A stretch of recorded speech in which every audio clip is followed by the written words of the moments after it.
Hi, I'm Kyla Neal, a business coach and mentor from Australia, and I'm a mum of 2. And I'm Emilia Ottmann, a multi-passionate entrepreneur and a mum of 4. I am from Germany, but I live in Dubai. In our raw and authentic episodes, we share with you business and personal tips we have learnt along the way while starting and growing our global businesses, as well as bringing you inspiring interviews with other mumpreneurs. This is a podcast from mums for mums. Welcome to our Mums in Biz podcast. Hello. We are live. That's amazing. And I'm just checking whether it's working. Yeah, I think so. I think I see myself here on the Facebook group, which is great. And we will just wait a few minutes for people to join. I know we have Kyla joining a little bit late today because she had to pick up her kids. And we have our helper, Renette, joining. So we'll just wait. And I know we have some other people who want to ask some questions. So that's super nice.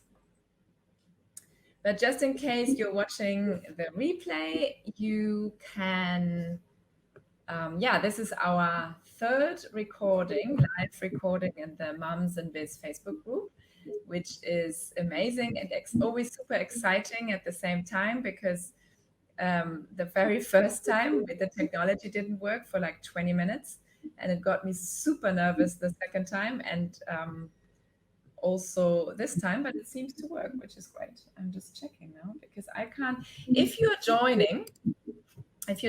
have already joined, I can't really see it. I think it's a bit delayed. So if you,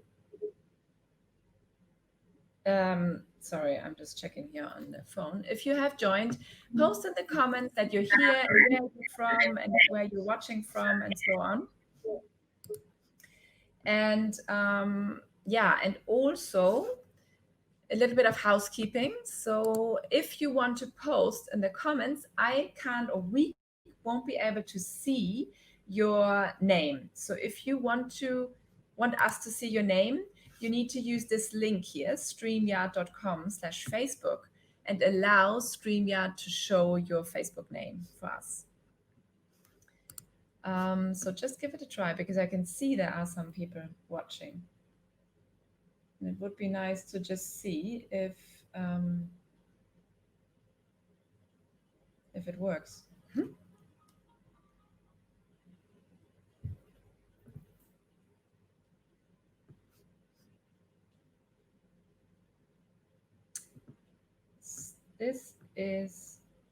I just hope it works. I think we will just start, and I will do my little introduction, which will later on. So this episode will launch in 2 weeks, and I will just do my little introduction that we will listen to on iTunes, etc. So this episode will launch in 2 weeks on iTunes and SoundCloud and Spotify, of course, and also on our YouTube channel, which we are still working on, but it will be there eventually. So that's why we are recording. And so welcome to episode number 48 of the Mums and Biz podcast. Today, I have a super exciting episode for you all. I'm super excited about it, and I know some of you are. We got some comments already beforehand, and of some friends and some listeners, and that is super nice. Thank you. Because we are talking to Ilse Onderweegs, who's a functional nutritionist and an integrative health coach with a big passion for helping, guiding, and supporting women and kids on their health journey, but the natural way. She's basically healing through food. And she is specialized in some autoimmune conditions, but she will talk more in detail about that, what that is and what kind of conditions and so on. So I'm not an expert in that. Ilse has been a very good friend of mine for many years here. I think about 6-7 years now. And our kids are friends. So I have personally learned a lot from her already, just by talking to her, watching her, what she does with her kids, what food she gives to my kids. And so I've learned a lot from her. And also, whenever I had some health issues or my kids, I talked to her, and she has helped us as a family a lot there as well. And just recently, or now already a year ago, but I had some thyroid issues myself, and she helped me there with lots of advice. And she also told me for a long time to go gluten-free, because that's going to help. And I finally did it, because I was so scared of it, to be honest. I finally did it at the end of last year, just before Christmas, actually, or maybe even a year ago. And it really, really worked and helped me. So I am a personal testimony for her here. And at the beginning of this pandemic, she invited a few moms from our school to her house and did like a mini workshop just to help us to learn about natural ways how to boost our and our kids' immune system. And it was so good. And we all like sat there mesmerized, listening to her and all her advice and so on. And I thought, I have to bring her on the Moms and Biz podcast, and she has to talk to you about this topic, because I think it's so important and something we all are worried about, especially now. Yeah, so I'm super happy she's here with us today. Before she's coming on, I just want to thank you all again for listening, for commenting, for all your positive feedback. It's so nice. Last week we had all these amazing feedback for this live episode, and this is honestly, this is like gold for us, for Kyla and me, to receive your comment and your feedback and your likes and also your topic suggestions. It's really nice. So keep that coming. We are on Instagram now with Moms and Biz Podcast, and you can comment through there. We are on iTunes, obviously, so you can review us there. It really helps us to grow and to make this episode even better for all of you. Okay, but without further ado, I'm gonna bring Ilse on. Here she is. Good morning. Good morning. How are you today? Good, and you? Good, thank you. Thank you. Yeah, so you are much better at this than me. So please introduce yourself in your own words. Tell us, what you do today, what you've done before, how you got to do what you do today, and, well, everything about you, basically. Okay. First of all, thank you for the invite. I feel honored. Thank you for coming. And also just to feel honored to share my knowledge and my experience with everybody. I think it's such an important time these days to really take recount of our health and just to support it as much as we can. Okay, so I'm Ilse Onderweegs. Currently, I run my own business as a functional nutritionist and integrative health coach. I do see a lot of clients one-on-one in Dubai, but I also work with clients all over the world online. So at the moment, I've got clients in South Africa and Qatar, in the US. I used to have some in the UK. So I'm not restricted to one area, put it like that. So 13 years ago, when we arrived in Dubai, I was still doing personal training. My initial background is in exercise rehabilitation. So that is what I was mainly doing. But then we had the kids, and when the kids were like babies, I realized that we need more. I need to know more about nutrition and just how to feed my children well. Although nutrition was always part of my work and my studies and whatever, but not as much as I would like it to be. So that's where my change started. I would say about 8 years ago now, where I initially started with the health coaching to find out more and to study on that. However, it was just over 5 years ago when my eldest son, Marcus, he got diagnosed with subclinical hypothyroidism. Now, in in the thyroid itself, there is many different types of conditions, right? But, the general practitioner tested him and he said to us, go and see the endocrinologist. We walked into the endocrinologist's office. He didn't even examine him and he just had one look and handed me a prescription and said to me, come and see me in 1 month.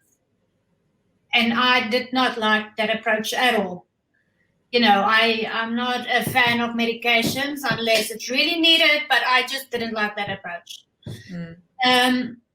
And that's where it all basically started. I started with doing my own research, and I felt like I didn't really know what research to follow or what to believe and that's where I went into and started studying further into clinical nutrition.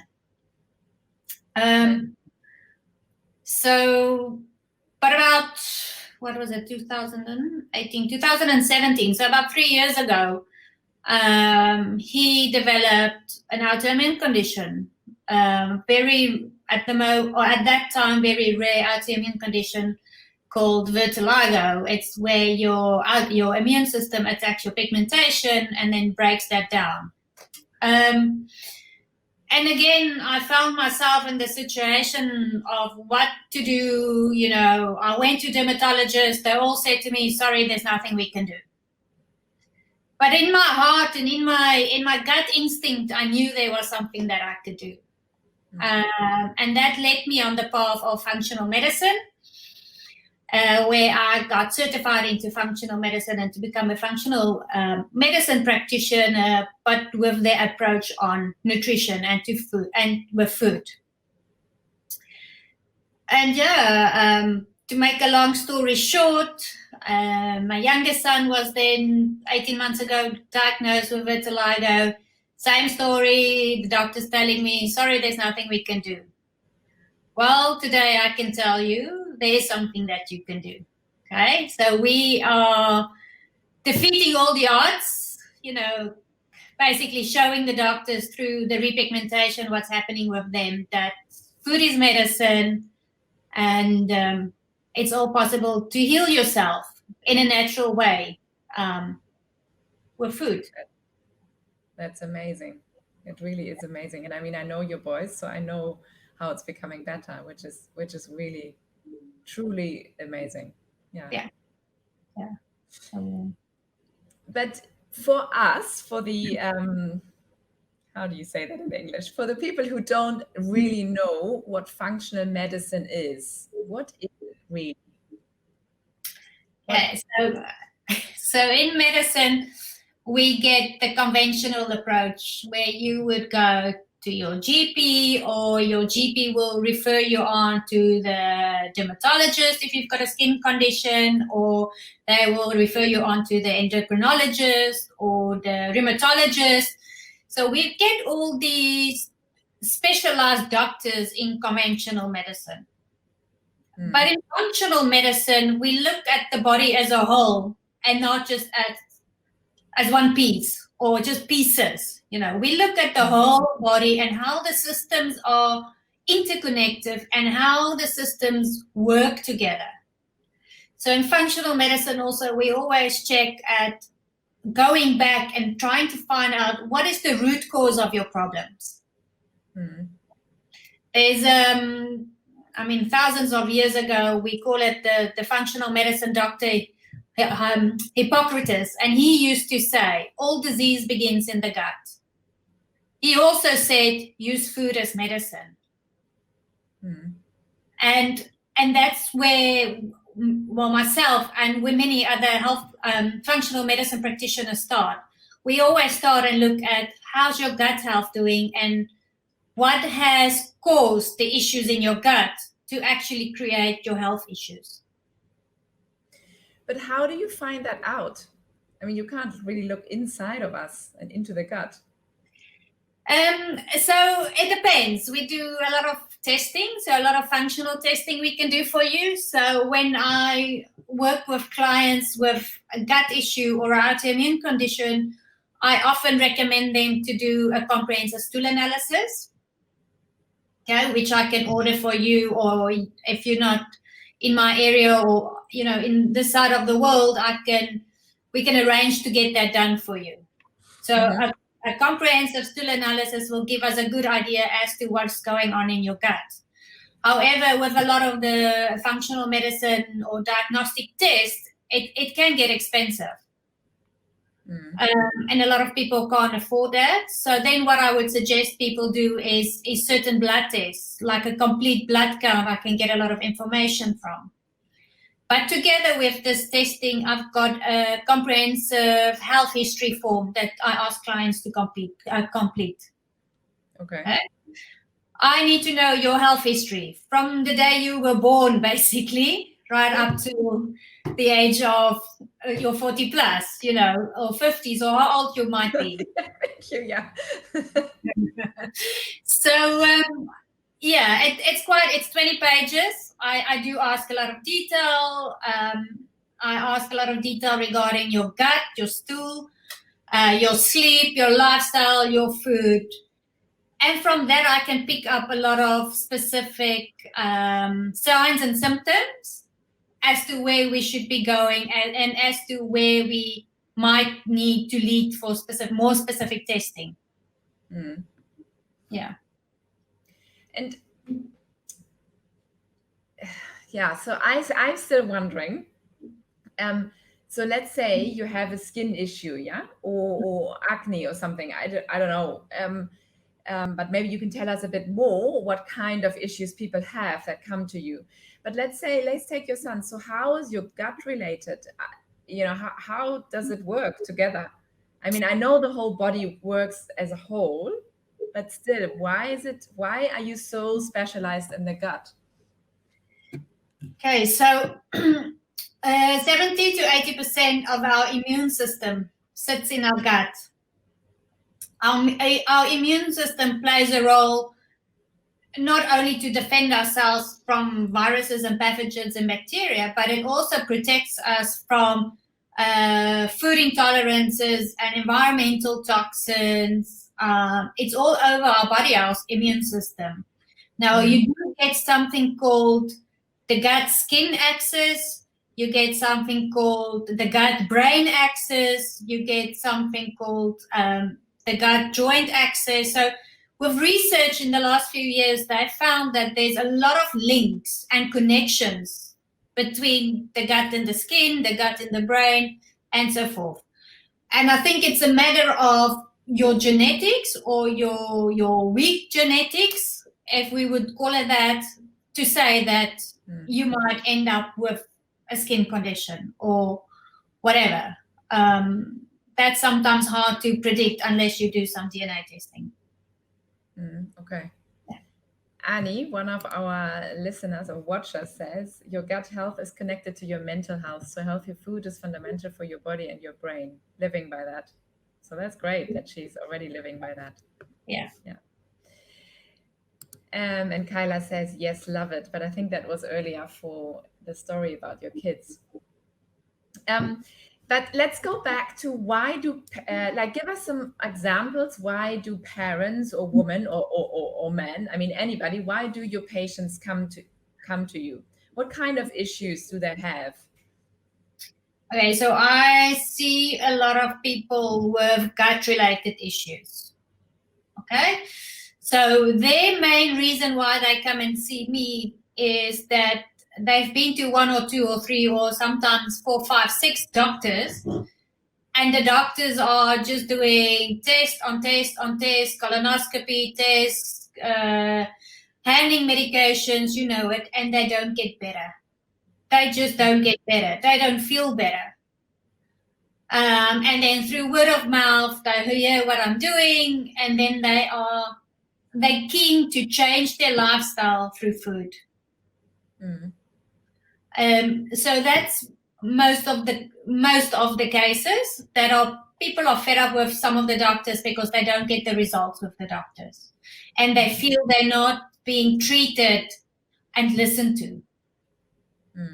A lot of the times the doctors are overloaded with work. They literally have 15 to 20 minutes to speak to you.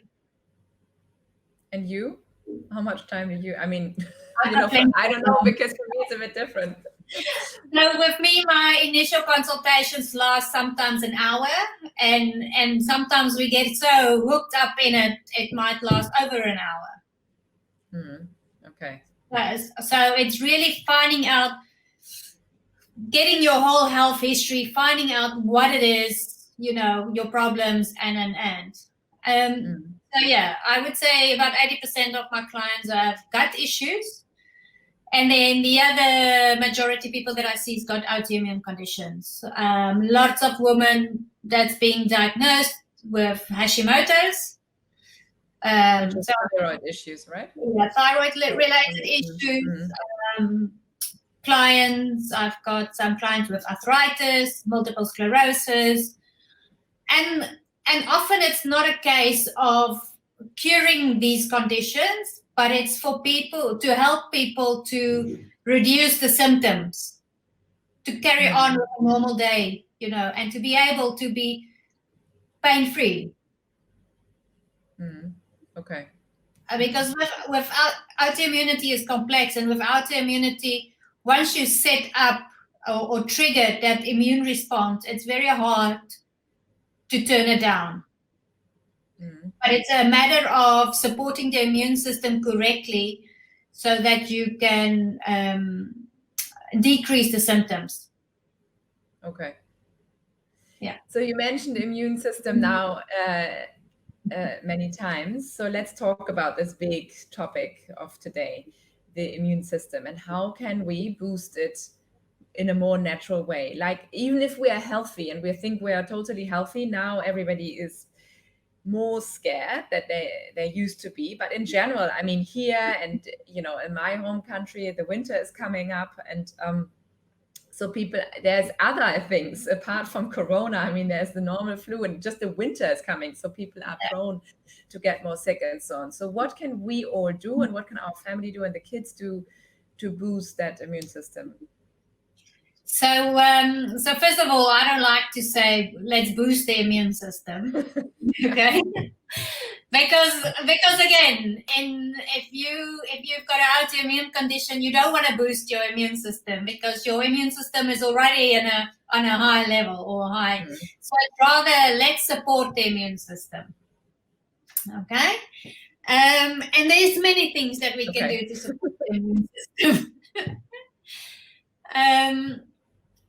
But first of all, in the last few months, I've seen that it suddenly has become basically illegal just to develop a common cold, and now for people to go into winter, yes, the flu will come up, colds will come up, there's other conditions as well besides the pandemic, and people tend to forget that. I don't believe in something called the flu season. For me, it's the inability of your immune system to adapt to the seasonal changes. Okay. So it's a matter of what happens during winter time. We all stay indoors. We all get less exposure to the sun. And we also tend to eat more. Because that's what you do in winter. You want to load up to give your body the energy to protect itself. If you think of a bear, what is a bear? So it's very similar. Funny, I was just thinking of animals as well. They are loading up to be warm during the winter, no? Yeah. So, and that's what us as humans are doing. But the problem is we warm up the wrong way. We warm up with a lot of simple carbs, breads and pastas and chocolates or whatever. Okay, and all those things are going to create a blood sugar instability. But also what it's going to do is it's going to put a lot of pressure on our immune system. And that's what I found is a lot of the times the cause for people to develop a sudden flu or a sudden cold, a common cold, it's because of the immune system not being able to adapt fast enough. Okay. So if we look at nutrients specifically, the research is out there. vitamin D is a very good protective mechanism. Okay, and yeah. So how do we get vitamin D? We need to sit in the sun. Yeah. And we shouldn't be scared of the sun. The sun is our friend. What we tend to do is, especially we all living in Dubai, we always put our hats on, we put our long sleeves on because please, don't get sunburned. But there is safe ways to get enough sun exposure to get that vitamin D in our bodies. And what would people do talk about those safe ways, but also because we have listeners in America and we have also obviously Australia where Kyla is, and then also Germany. I mean, Germany is going into winter now. We don't have much sun there. We have a lot of rain. Kyla says it already here. Yeah. I take vitamin D supplements every day. That supports me. But so if you go follow me on my Instagram and all of that, you'll see I'm this annoying one talking about vitamin D all the time. And I always tell my clients, get tested. You need to know your vitamin D level, okay? Because even if you're supplementing, you might be under supplementing or over supplementing. And we want to make sure you're getting enough. So for people in the European countries, going into winter, I always say, perhaps it's now a good time to get your vitamin D levels tested so that we can see, do you need an extra supplement, yes or no, and what your dosage should be. There is a general rule of thumb that 5,000 international units for an adult is an average dose. And for children, 2,000 or 1 to 2,000. However, you don't want to take a dosage for too long and not knowing your levels. Okay. So for us as a family, we get tested twice a year. So around summertime, June, and now I'm planning to get us tested again in November. And is it dangerous if you take too high levels? Yeah. Yeah. So vitamin D is a fat soluble, and if you take too much, it can be toxic to your liver. Okay. And so let's talk about the safe ways to sun exposure, because I obviously, with me having a very light skin and my kids as well, and having lots of freckles and like issues with moles and so on, like my dermatologist always says, put the sun cream on, put the sun lotion on all the time. So what are the safe ways? And I remember, I think when the moms came to your house, there was one doctor as well, right? One dermatologist even? I can't remember. I can't remember. But so I normally tell people this early in the mornings. Mm-hmm. Okay, so even in Australia, in South Africa, our UV is very strong because of the ozone layer that's being so thin. So it is dangerous to get too much there. You can get sunburned. But early in the mornings, I would say before 9 a.m. without sunscreen is a good thing, or after 4 o'clock in the afternoons. Okay. And then the rule of thumb is half an hour, right? Or 20 minutes, half an hour? 20 minutes to 30 minutes. And you can keep your hat on and give your face protection if you want to, but it's your arms and your legs that you want to open up a little bit. Okay. And then we have some comments here. Kyla says, yes, it's the secret. For some reason, people don't know about it. Can you agree to that? Like that people still don't know about the vitamin D supplements or vitamin D in general? Yeah, I think in general, people still don't. I don't know. I still don't think people believe in the power of vitamin D. Mm-hmm. But there's a lot of research. Vitamin D is not only protective for influenza. It's now coming out with the research that is protective for coronavirus, but it's protective for immune health in general, but it's good for your hormone health. It's good for mental health. A lot of people that's struggling with anxiety and depression is low in vitamin D. Wow. So the power that vitamin D is playing in general for our general health is profound. Mm-hmm. Wow, that's amazing. And then Annie asked or says, I take none of extra vitamin D. Gratefully, I get enough from my food and sun. So can you tell us a little bit about the kind of foods that contain vitamin D? Yeah, so the foods that's high in vitamin D is our egg yolk, organ meats, our fatty fish, like cod liver oil. Now, again, it's how can I put it? It's not as easy as just taking a supplement or taking the food or vitamin D. Yes, ideally, you want to get it from the sun and from the food. However, we get a lot of obstacles on the road. So if your liver is not digesting the vitamin D correctly, your vitamin D will not pick up. Right. If you've got specific, we call it genetic SNPs in your genetics, which can't break down the vitamin D properly, that also plays a role. So it's a matter of getting tested and to monitor it to see actually, is your sun exposure, is your food, or even if your supplement, is that working properly? Because we had the case now where the boys have been taking their supplement, and then I got them tested in June, and suddenly Marcus's vitamin D level showed low. For the first time in forever, it showed low. And I couldn't figure that out.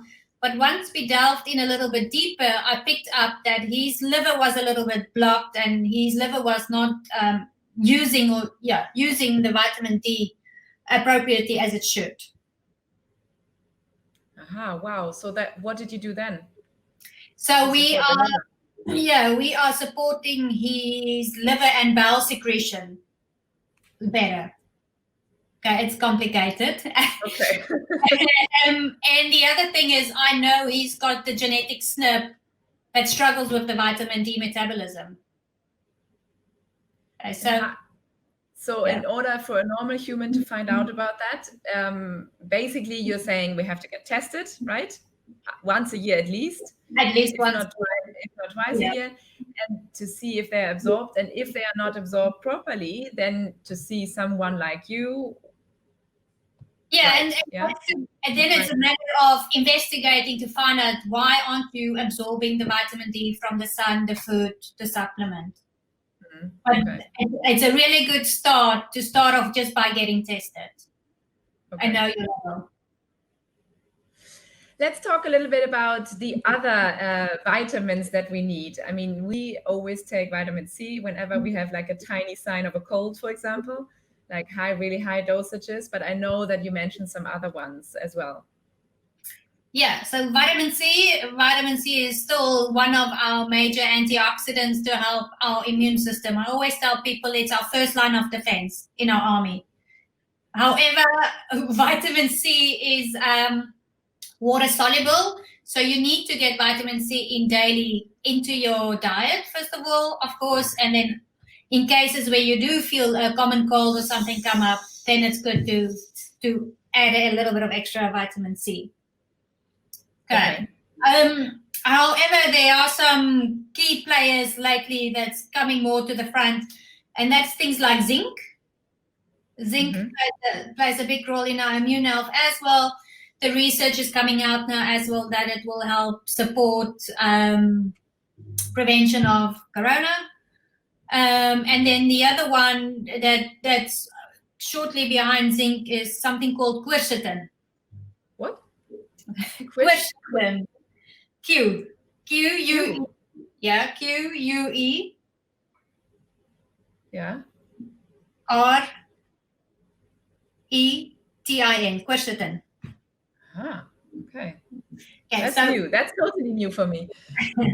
So quercetin is a chemical compound in our plants, mainly in our apples, our onions, our garlic, things like that. Okay. Quercetin helps well to break down histamine levels in our body. Okay, if you've got seasonal allergies and things like that. However, what they found now is quercetin actually help absorption of zinc in our body. So the zinc that you're taking is better absorbed when you take quercetin with that. Okay. So, but also when you have like an allergy, like a seasonal allergy, does it help to eat more garlic basically during that time? Yeah, you can. Definitely, you can try that. However, I always have a bottle of quercetin in the cupboard, and it's just 2 days of taking a little bit of extra, and you're good to go. Oh, okay. Uh-huh. Yeah. So Annie is asking, how about B complex vitamins, B6 and B12? Yeah, well, it depends. I like to always start with food first, and it's very individualized. I mean, not everybody needs a B complex. Not everybody needs an extra B6 or B12. But in certain situations, people that stress a lot or people with adrenal issues, they might need extra Bs. People with anxiety or depression tend to have lower levels of Bs. But again, it's very individualized. So again, we need to get tested, right? You need to get tested, yeah. And again, it's not always about the testing, but it's about, let's have a look at your signs and your symptoms and what issue do you have. Is it an issue that is common with certain nutrients that's being low? And let's see how we can rectify that through your food. Mm-hmm. Okay. And zinc. So you mentioned zinc, and I remember you mentioned that to me before. And we are taking zinc, but where's that? Where can we find that in foods? Can you give us some examples there? Yeah, so a few easy ones that we normally do is pumpkin seeds, cashews, cashew nuts. If you're allergic to nuts or you don't have, you don't like those, then things like your lean proteins, your organ meats, or a piece of beef or chicken thighs is particularly high in zinc. So a small piece of meat will also give you that zinc. Ginger is another one that's good in zinc. Okay. So as you mentioned now, ginger and also garlic, do you also eat, what we also do is that we just eat a lot of, like some garlic every day because we think it's good for our immune system. And also we have ginger juices, and I know a lot of the Filipinos here in Dubai, they drink ginger when they feel a cold coming up. Yeah, so recommend the same? Yeah, and again, that's a great way because that's food first. That's something that your body will recognize first, right? Okay. And it's easy to make yourself a warm glass of lemon and ginger juice, for instance, fresh lemon, and slices of ginger. It's easy to crush garlic and to eat it or put it in your food. The thing is with ginger and garlic, they both have antiviral and antimicrobial properties. So they will help fight infections in your body. Okay. So already when you have something, but also preventative? Or? Yes. Yeah, for both. Oh, okay. What about vitamin A? Mm-hmm. Okay, so vitamin A is a fat soluble, and vitamin A plays a very similar role to vitamin D. Okay, they both need to go work through the liver. Your vitamin A rich foods are also organ meats, egg yolk, what did we say? Cod liver oil, sweet potato, carrots, things like that. Vitamin A plays a role in immunity, in skin health, in growth and development. Yeah, and again, it's not a matter of just continuously supplementing with vitamin A. So, for instance, if you do feel that there's a cold or something coming up, you can take vitamin A for a few days. But ideally, in the long run, you want to get tested. Okay. And Kyla had some questions earlier. I'm just going to show it here. What role does probiotic play for health? I know it doesn't agree with all people. It's about finding the right strain. So it's a bit going back to the gut, right? But yeah. So I actually had the same conversation yesterday with a woman because she said to me, "Oh, probiotics doesn't work for me."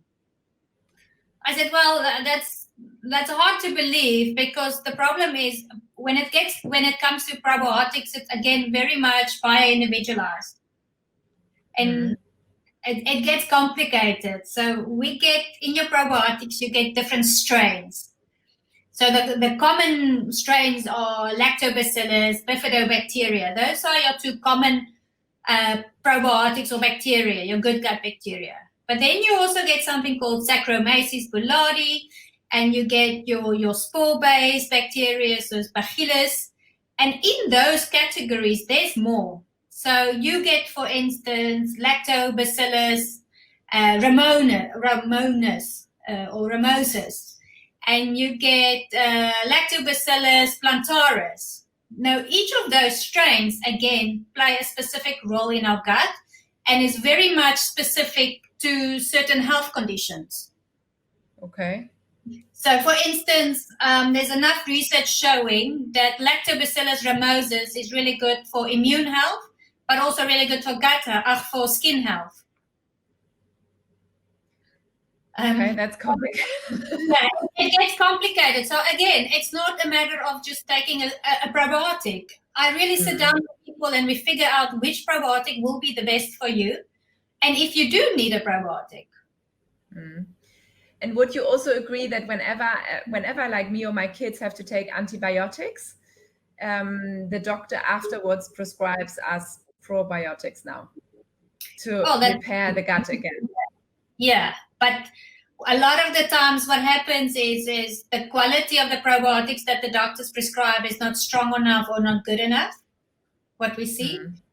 And the other thing is they tell you to take it after the usage of antibiotics. There are ways that you can take it while you're on the antibiotics to save you immediately already. Oh, okay, that's interesting. Yeah.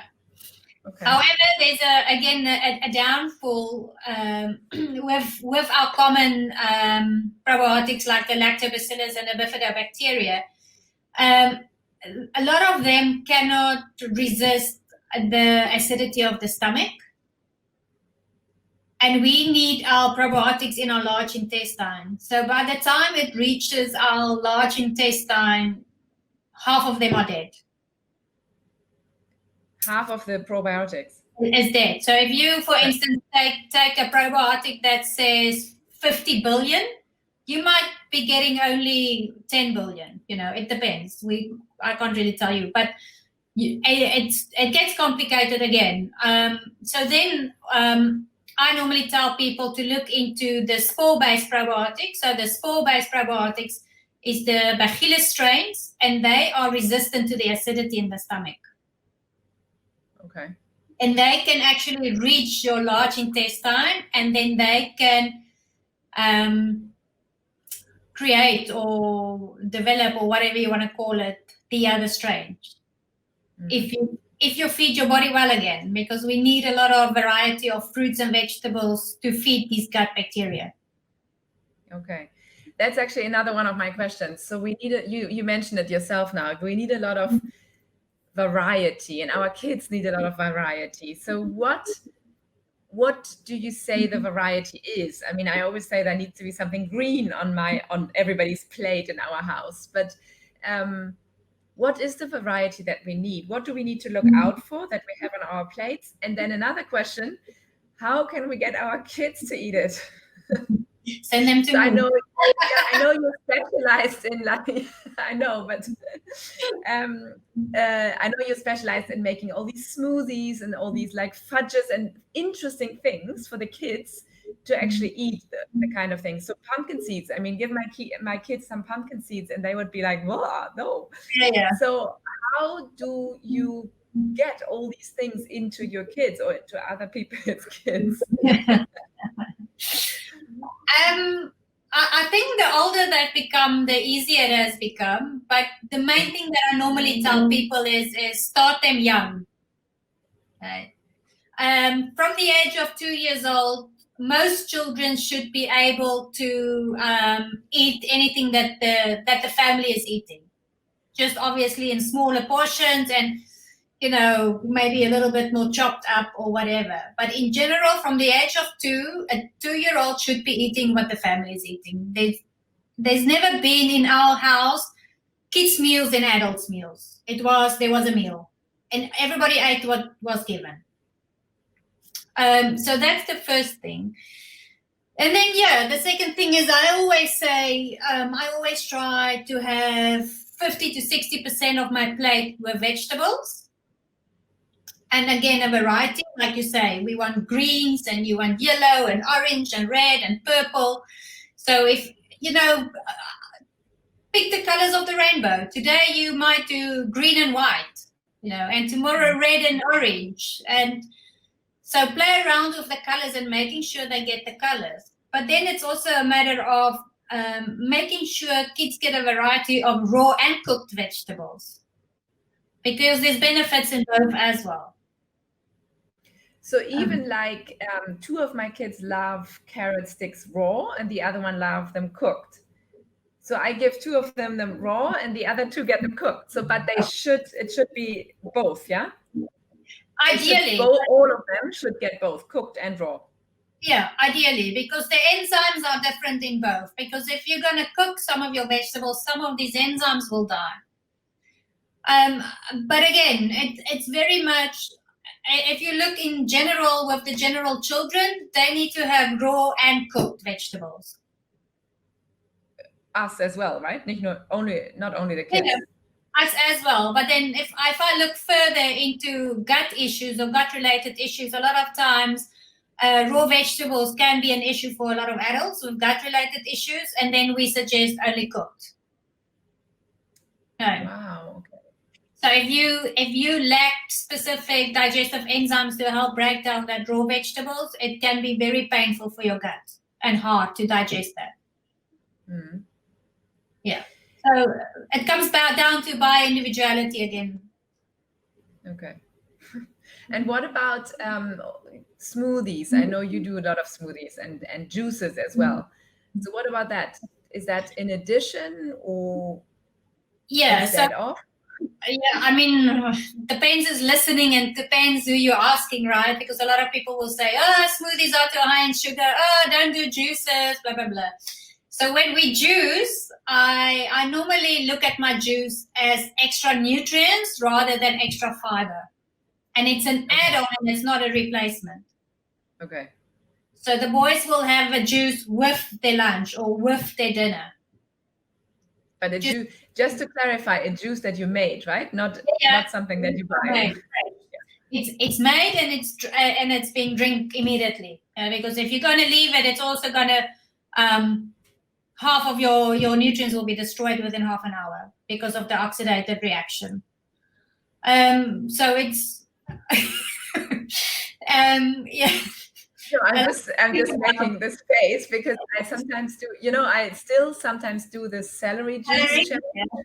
Because Ilse used to do a celery juice challenge for we were about 50 people in a group and they all did it together. And you should do that again. It was nice because then again, this whole accountability comes up. It was a glass, like 500 ml of celery juice every morning, half an hour before you eat. And we did that for a month. I think. Yeah. Yeah. And it was nice because you see everybody was posting their pictures and everybody was then posting pictures of their kids starting to drink it. And even my kids drank a little bit. And I brought my parents into it over the summer holidays, and last year already was it, I think. Yeah. And then this year I did it again with them, and I continued here because it makes me, now that my body is more used to it. In the beginning I had skin breakouts. It was interesting, but now it makes me actually feel quite good. So I still do it, but I do admit that I sometimes prepare and then put it in the fridge. That's why I was making wow, this face. Okay. And then with the smoothies, I love the smoothies because that's an easy way for me to add in extra vegetables and pumpkin seeds, for instance, that the kids don't see, that they normally won't eat. So I add in avocado and some nuts and the pumpkin seeds and sometimes coconut oil or coconut milk. And we do a variety. I like the berries. I like the blueberries to do it with. I like red dragon fruit. Red dragon fruit is amazing for liver health, variety. Okay. And you mentioned in our little workshop, you mentioned one other berry that is good for the immune system and that the kids can also supplement with. Do you remember which one that is? Elderberry. Yes, exactly. Okay, so every mom in that workshop bought elderberry syrup or something afterwards. I can't remember. Yeah. So you get something called elderberry syrup, yeah. So elderberry has also been found to be very supportive and preventative for common colds and flus and things like that. But it works best when taken as soon as you start having symptoms. Okay. Yeah. And then Annie had one more question that I will show up here. I've heard of 7 core imbalances. Can Ilse talk about that?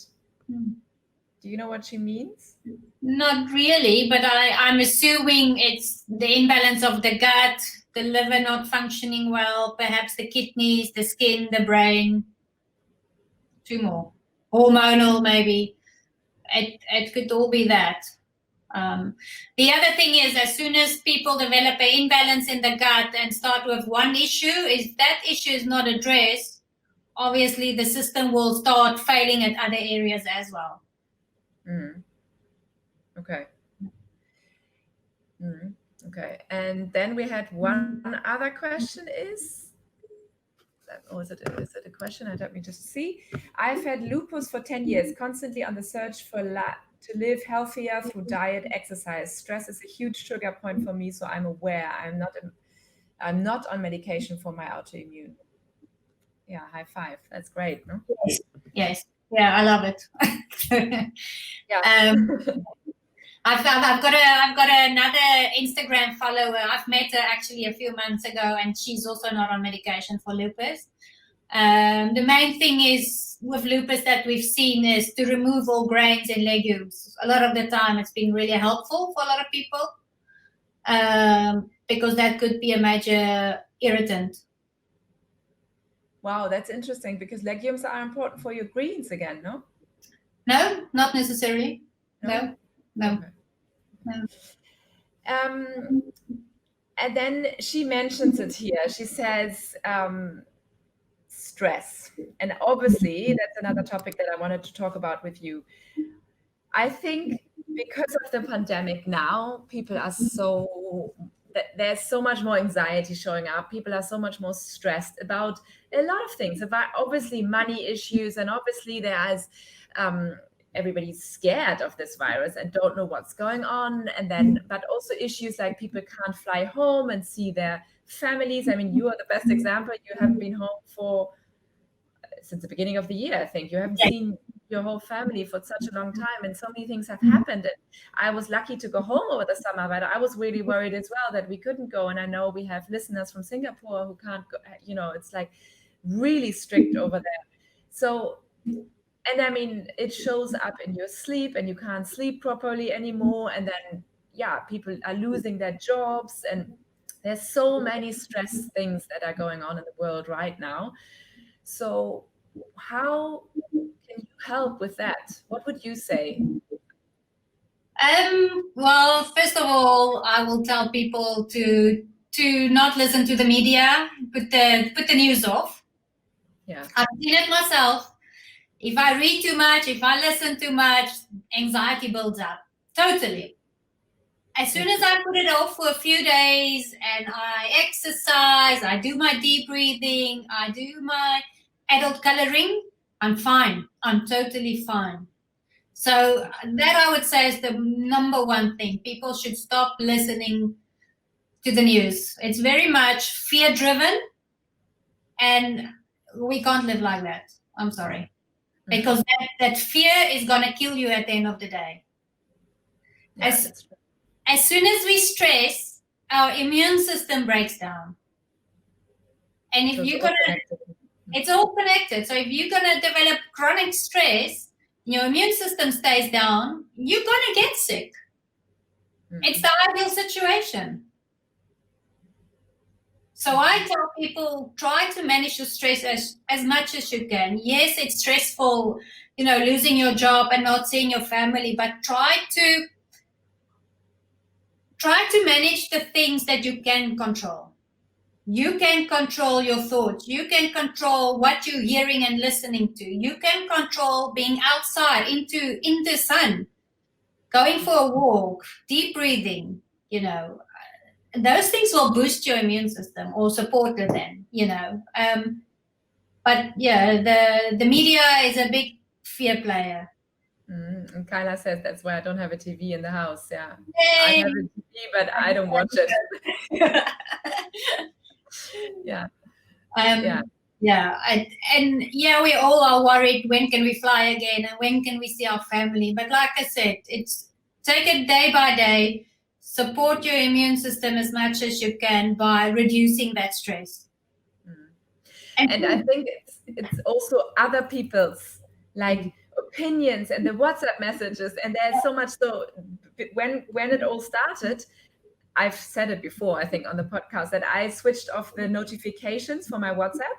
Yes, because it was stressing me. It was totally stressing me out. Like hundreds of WhatsApp messages and news again, and a screenshot of that newspaper and that newspaper, and yeah, it was too much for me. So I only, when I want to check, I can go in and check my exactly. WhatsApp. If somebody really needs to reach me, they need to call me. Yes, exactly. No, I agree with you. I mean, I think in the last few months, everybody had a moment or maybe two, of stress and anxiety. The other problem is what I've also seen is when you're in the cycle of constant stress and anxiety, you tend to eat bad, sleep bad, drink more alcohol, drink more coffee. You're not feeding health, you're feeding disease. What about drinking? I mean, some people say a glass of wine every day is healthy. What would you say to that, as you mentioned? Yeah, well. My grandmother used to have one schnapps every day because she said it was good for her, I can't remember, her gut or her health or her liver. It's interesting because there's lots of research both ways, that a lot of research is coming out that too much drinking for sure can create colon cancer and other cancers for that matter.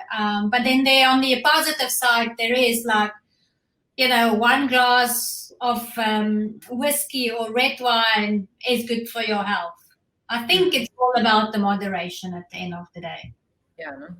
Yeah. And what you think makes you feel good. And I mean, obviously, I don't want anybody to be like an alcoholic, drink too much, but if you feel nice with having a glass of wine, it's also for the mental health, right? If you like the taste of wine and have a glass of wine with your dinner. Yeah, but people need to remember also, you do get something again in your genetics where you cannot break down alcohol well. So if you know you've got that issue, then stay away from it. And the other thing is, alcohol is seen as a sugar in your body, so it's going to create blood sugar instabilities and things like that if you're going to drink every night. It's added calories. If you are somebody that's trying to lose weight, it's added calories, so just avoid it. Yeah. Okay, going away from this very sensitive topic, especially here in this region of the world. One more question that I have is, there is a trend of drinking apple cider vinegar every single morning and also a glass of warm water with lemon. So I do that for a long time, but I know it's a trend, and you hear it a lot on Instagram, like people drinking first a glass of water and then apple cider vinegar. Can you talk about that a little bit, if you would recommend it to everybody, and what's it for? Okay, so in the last few weeks, I've actually recommended the apple cider vinegar quite a bit. So what I found was recently is that a lot of us, or a lot of adults in particularly, have low hydrochloric acid in their guts, or in their stomach. So if you have low hydrochloric acid in your stomach, pathogens can come in easily. Food is not broken down properly. Vitamins like vitamin K and B12 is not being produced efficiently as well. But what apple cider vinegar do, and the same for lemon juice or lemon juice in a glass of water, is it helps produce the hydrochloric acid in your stomach. Okay, so yeah, by all means, instead of taking another supplement, go ahead and use apple cider vinegar. And that's, you can't take an overdose there, yeah? So if you do it every day without knowing whether it just feels good, that's fine. Yeah, if it feels good, it's fine. But there's people that might have, again, the opposite, where they have too much hydrochloric acid, and then they might feel or experience a burning sensation or even an acid reflux and things like that. Okay. And is it safe for kids as well? Yeah, it's safe for kids. Okay. I've got a 3-year-old that's been doing it. She's been doing it for months. Wow. Okay. Yeah, and again, it's just easier for her to take apple cider vinegar than to try and swallow a capsule. Yeah. Okay. Yeah. Sure. Definitely. Yeah, your quantities or your dosing is just different. Okay, and then last question about supplements. I know that not all supplements are good, so you can't just go somewhere and buy vitamin C or whatever. Maybe vitamin C is not a good example, but what do we need to look out for? Is there something, I know you have a brand that you always recommend, but is there something that we can look out for ourselves when we buy supplements? So I normally tell people, don't just go to the pharmacy and go buy anything from the shelf, because normally the salespeople in the pharmacies, they will promote what they've been trained on and what they get commission on. It doesn't matter if it's quality, yes or no. So what I look at if the nutrient that I'm buying or the supplement that I'm buying is in its active form. Okay? So, for instance, your B vitamins. It's very important that your B vitamins are in the active form.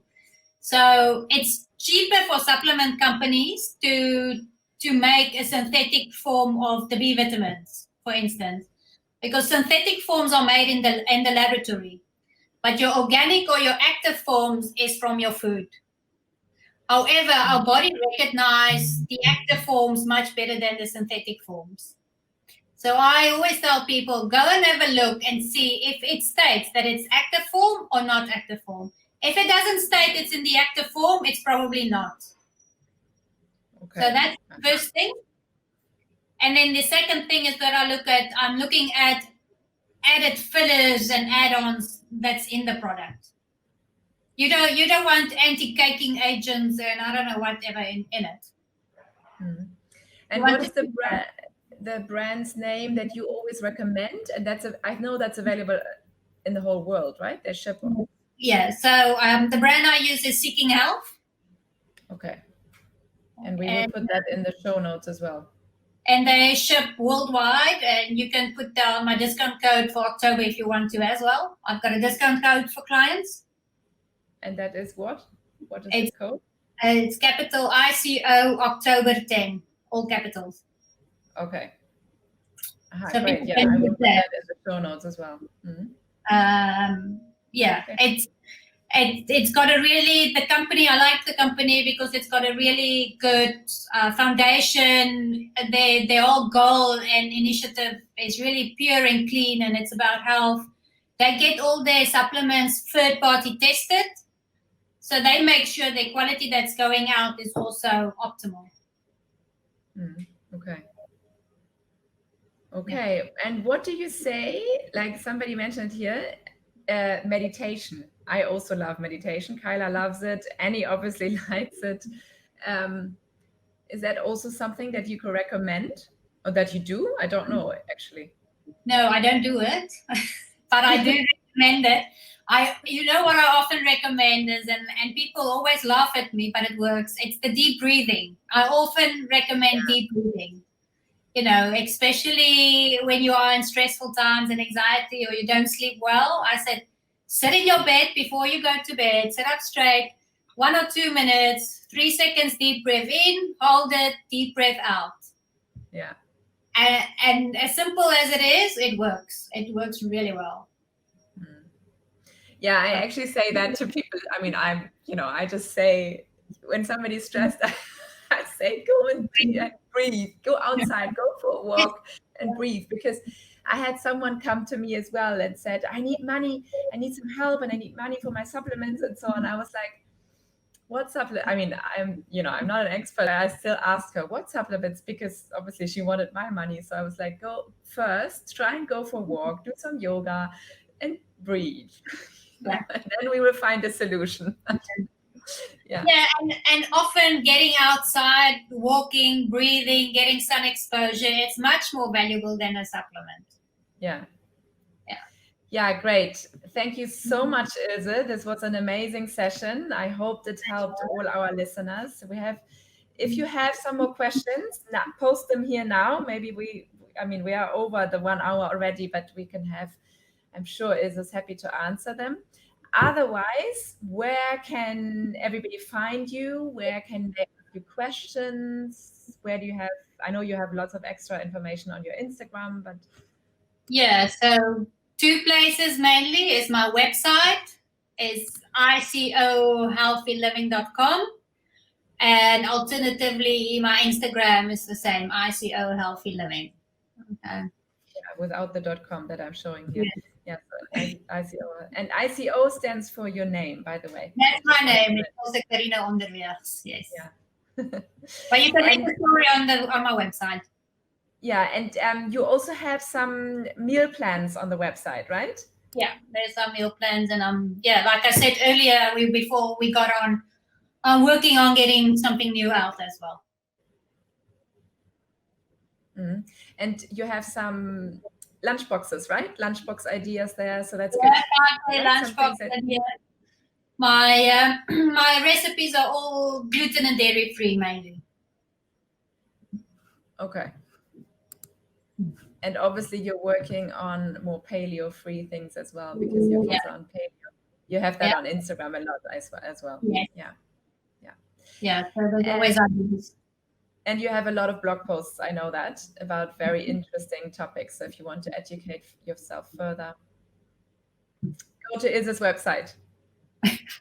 Contact me if you need some advice. Yeah. So thank you so much, Ilse. This was amazing. Thank you. And I wish you all a wonderful day. Yeah, thank you. You're welcome. And just for this now, for the Facebook group, let me just stay on here and just see if we have some more questions, because sometimes it's a bit delayed, but I don't think so.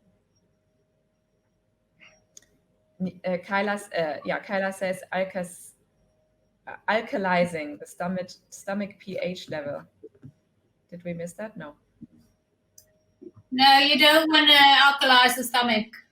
The stomach needs to be acidic, because the acidity helps to break down your food, and the acidity helps to prevent the entry of pathogens, and particularly something called H. pylori. It's a very strong bacteria that can create a lot of problems. Okay. Great. Thank you so much, Ilse. I'm going to end this broadcast now and reach out to Ilse, or even if you've watched this live here, now you can also, or afterwards, if the recording inside the Facebook group, you can ask your question here and tag Ilse. She's in the group and then can answer. Yeah. Right? Yeah. Yeah. Yeah, it's fine. Okay. Thank you. Bye-bye. Bye.